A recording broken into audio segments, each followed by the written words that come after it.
Welcome to Real Estate IQ Wisdom for Smart Moves, featuring Sarah Clish, the private wealth advisor of Ameriprise Financial. What financial challenges does a common person face? Well, when they're first starting out, it's honestly that decision-making of invest in a single-family home or not. And so with that process, what I usually try to help people with is basic cash flow management initially, right? Because the challenge in buying property of any sort, frankly, is even though you can write off mortgage interest, et cetera, right, you still have to pay the bill. Right. And so having a clear understanding about how you handle your finances, where money's going, so that you can ensure that you have the resources available is the first step. Looking at how, if they can't do it right now, right? What do we need to do financially to put them in that position?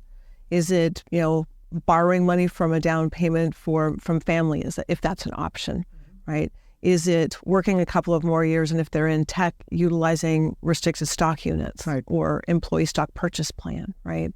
So figuring out what the various different elements are that they can tap into in order to make that investment, if that's something that is of interest to them, is one of the financial challenges that I see. Second phase in most people's lives is starting a family and then planning for college. And unfortunately, in my personal opinion, college has become a very expensive proposition. Yes, it is. And so even to send a child to a UC Berkeley, where I very happily went, is a large bill today. Right. And if you have an infant today and you project based upon the inflation factor, it's an astronomical amount of money. I really hope it won't be that way, right? However, be that as it may, we need to have an understanding about what is the parent's goal in terms of the financial obligations, right? Is it paying for a portion of it or all of it? Is it paying for all of it to go to a certain level of institution, but not to pay for it if you're going to an Ivy League school, right? So having clarity first about what that goal is, and then figuring out what the financial obligations are. How much money do you need to set aside now in order to make that happen is something that I feel is valuable to empower people. And then as part of that, I oftentimes encourage them, family and friends are going to enjoy tremendously giving things to your child. Those things won't last very long, but that education will last them a lifetime. Right.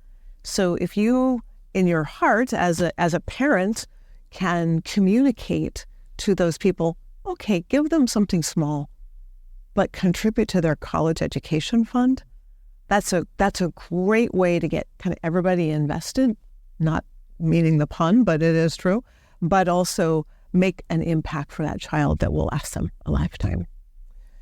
The third thing that I see people struggle sometimes with is this concept of retirement, right? And so helping them first and foremost to have a better understanding about what that looks like. What does that mean for them? Because people define retirement differently. Sometimes it's, I want to get to a certain age and I just want to stop.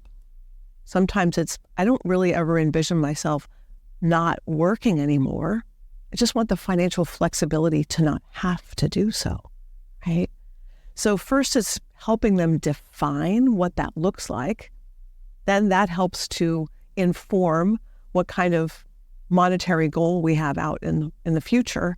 And how do we then incrementally break that down and monitor those goals over time, right? So it's not just a one process situation.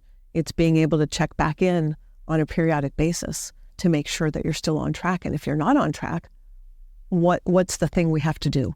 How do we have to address that, right? So those three things are the things that I see people kind of grapple with the most, right?